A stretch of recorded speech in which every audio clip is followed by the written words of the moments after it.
Well, good morning, everybody. Hope you're having a great Wednesday morning. I am.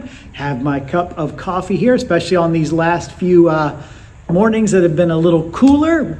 I am enjoying it, but there's nothing like a warm cup of coffee. Got it in my special heating cup to keep it nice and hot this Wednesday morning. Thanks, as always, for spending a few moments with me. Appreciate it so much. Thanks for those of you who prayed for our youth who were out of town this last weekend up in Orlando for Rock the Universe. Had a good time. Most important thing I said going in and certainly coming back is to have a safe trip with no issues, and we did that. And the kids had a great time, got to see some good Christian music, and have a chance to spend some time with the kids. So thanks for praying us there and back, and thanks for your support in that way. I did want to share, not about that necessarily, but as we have been doing, meandering through the gospel according to Matthew, getting to know, as these stories unfold, a little bit about Jesus. What Matthew is doing here, as all the gospel writers are doing, is recording the events in the life of Jesus to try to help have a record of who he is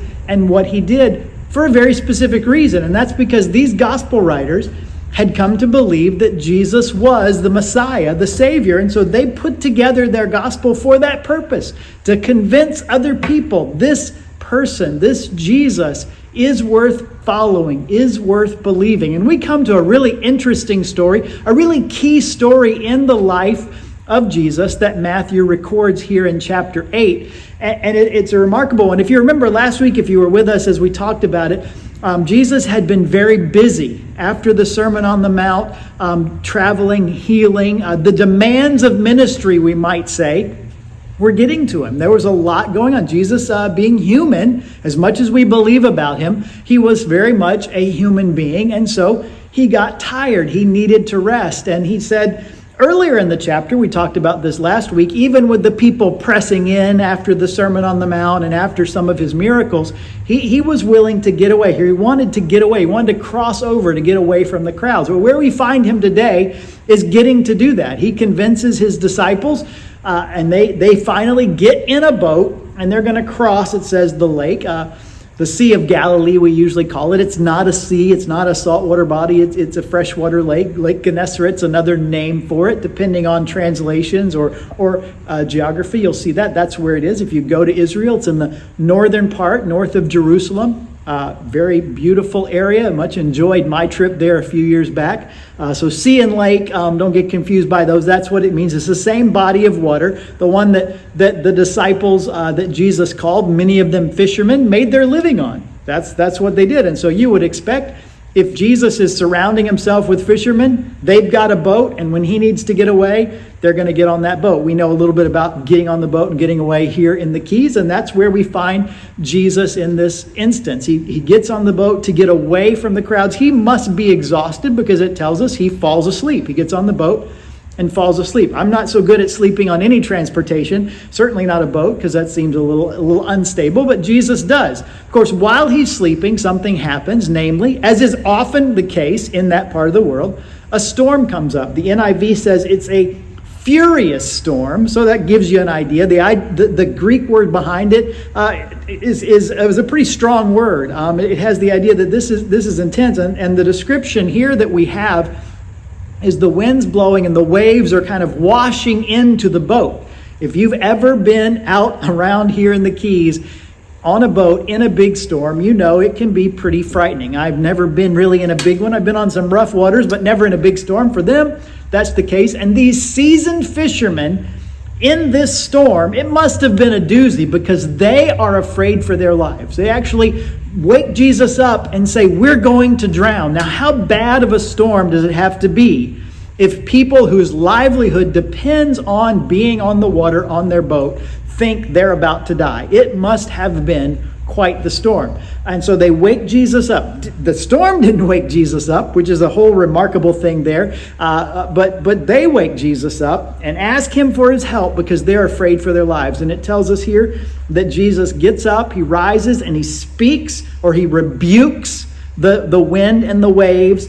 And Mark's account of this, he says to the wind and the waves, "Quiet, be still."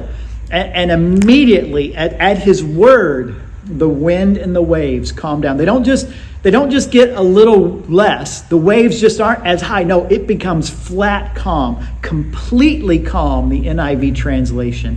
Goes from howling wind to no wind at all. It goes from massive waves to just a flat, calm sea.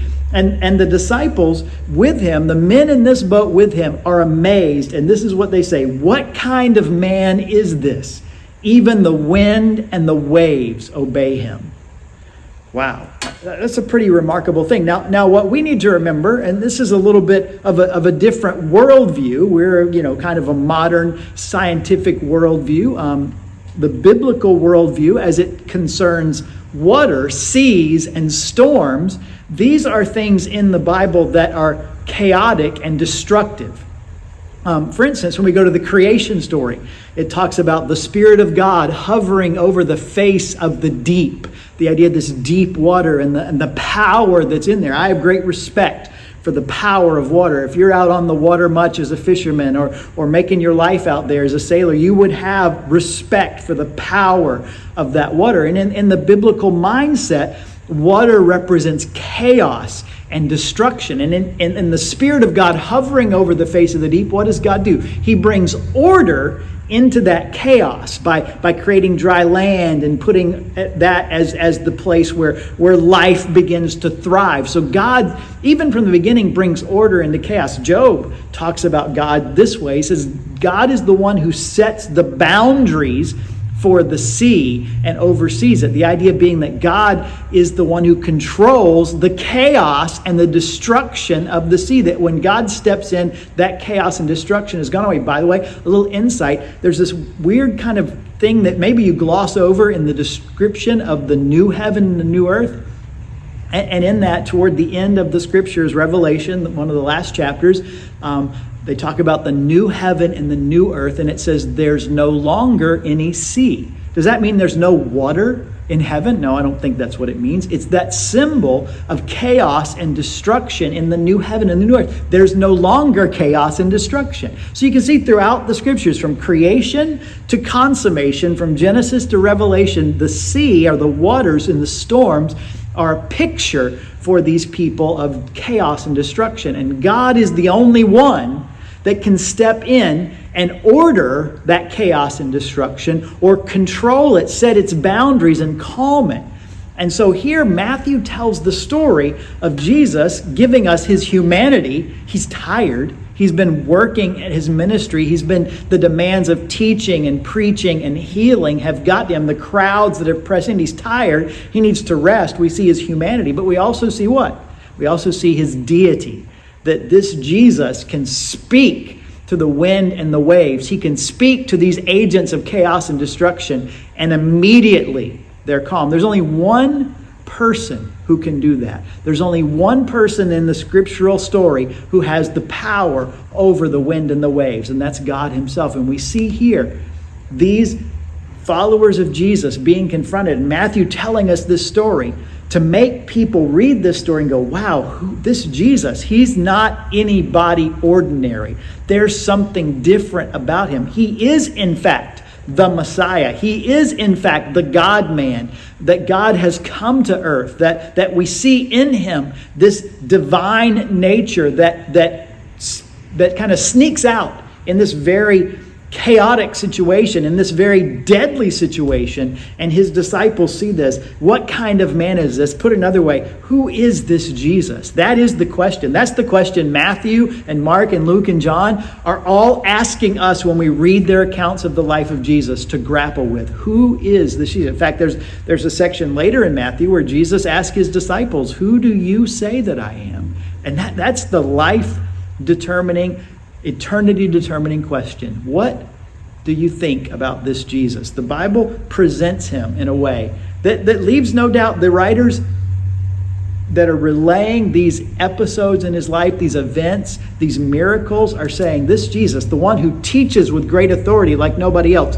the one who heals those who were born blind or lame, the one who drives out demons, and the one who puts limits and controls and calms the sea. There's only one possible way to understand this man, and that is he is the Messiah that is promised. God has come to us. God has come to be among us. God is with us, Emmanuel, as we just talked about at Christmas, in Jesus. It's a remarkable story, and it's the key question of life.